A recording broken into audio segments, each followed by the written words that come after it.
It's AZ Audibles each and every week on Sports 360 AZ.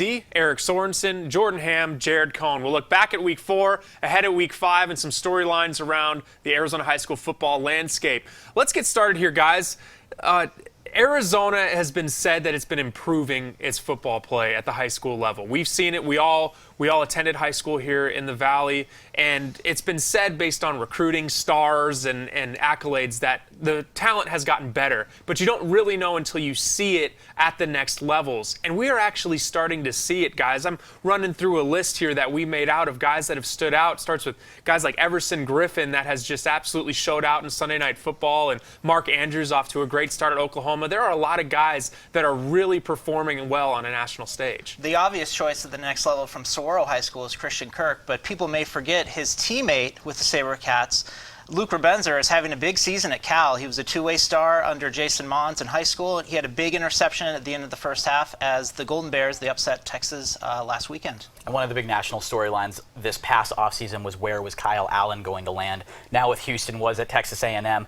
Mark Andrews' former teammate, so that's another big name that is sitting out this year for a red shirt, but he'll be in the national spotlight as well again in the next couple of years. And it's fun. You're strolling through college football on Saturdays. You see Devin Allen, who hopefully he's okay. It came down that he had the torn ACL, which has made national news in itself, and him performing in the Olympics. But he was also the topic of the Aflac trivia question. And then you turn on the Notre Dame Michigan State game. You see Cole Luke almost pull down a big-time interception. Yep. DJ Foster over the weekend had his first career reception and carry with the New England Patriots. There's a lot of news around the Patriots, and there's Saguaro's DJ Foster right in the thick of it. And probably my favorite out of all this in the last week, Jeff Locke on Jimmy Fallon's NFL Superlatives as the guy most likely to remind people that he has a peanut allergy. Oh, man. The former Mountain Ridge punter. So a lot of really fun stuff, and it's just proving, like I mentioned, that these players, these guys, and this talent in Arizona is really starting to progress and play well on a national stage.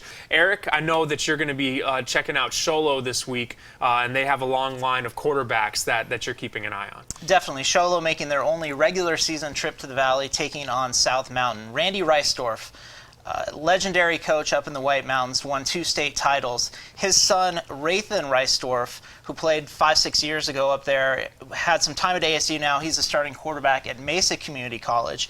And now we have Rhett Reisdorf. Rhett Rodriguez is usually the Rhett that gets the most attention here down at Catalina Foothills, but Rhett Reisdorf has 11 touchdowns and just 2 picks. I'm looking forward to seeing him this weekend. Guys, so I went into Red Mountain last week. Red Mountain, they are a lot known for their offense the last few years. I was really impressed with their defense against Boulder Creek. They almost pitched a shutout in the game that Boulder Creek didn't get a touchdown until the very end. I was impressed with their speed. You see who they've played so far this season. They played well against Chandler for a half. They almost beat Hamilton, only lost by 1, and then they beat Basha very handily. Their defense, I think, is what could really thrust them in the 6A this season on top of the talent they already have on offense. You had some fun watching Desert Edge in action. They took on Mesquite. They really flexed their muscles and showed just how talented they are against a Mesquite team that had been one of the surprises to this point in the season. Yeah, they've been the top school in 5A, defending state champions. We talked about the conversion chart last. The conversion chart. Did you find this? I did not find the chart. Get on it, this man. weekend, but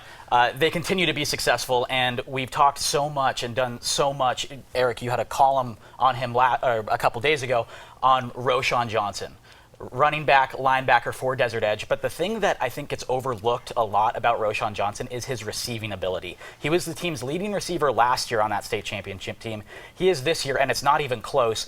And what I saw was Teron Thomas having to evade a lot of pressure, and he would just dump it off to Roschon in the slot, and he'd be able to take it for a big game, had a touchdown, converted a couple big third downs.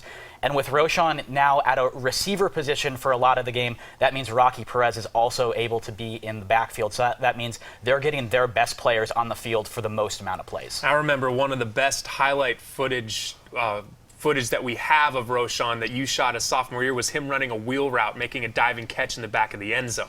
Pretty crazy for a guy his size. He's got a couple unofficial visits coming up. He's going to UNLV this weekend, and I believe he's going to try to get up to Boulder to see Colorado in the next few weeks. So keep an eye on that. So Skyline, guys, they have done nothing but win football games the last few seasons. They've done an outstanding job. This is the ultimate litmus test coming up for them, the ultimate prove it game where they could pound their chest and say, you know what, we are here, we arrived, and we are for real. They play Hamilton at Hamilton this weekend, and it should be a good opportunity for them. I'd love to see them try to rise to the occasion and make it a good game, because even though Hamilton has dealt with some injuries this season and some illnesses off the field, they are still Hamilton. They are extremely talented, extremely well coached, and for Skyline to take it to them on the road, that would be an unbelievable win for that program. Still going to be a tough task, though, as well. I know Marco Staniza, you're going to be checking them out this weekend. They're in the midst of a very tough stretch right now. Yeah, we know that they're a good football team. They made the state championship last year, have plenty of playmakers. Nasgreer at the quarterback position. This is his third year